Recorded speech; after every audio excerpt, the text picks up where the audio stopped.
سنن نسائی میں صحیح سند کے ساتھ روایت ہے، رسول اللہ صلی اللہ علیہ وسلم نے فرمایا، ہر چیز سے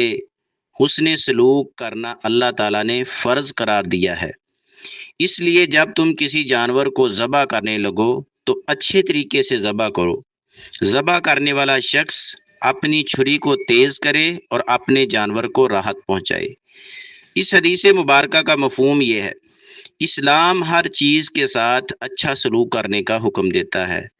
یہاں تک کہ جانور کو ذبح کرتے وقت بھی اچھا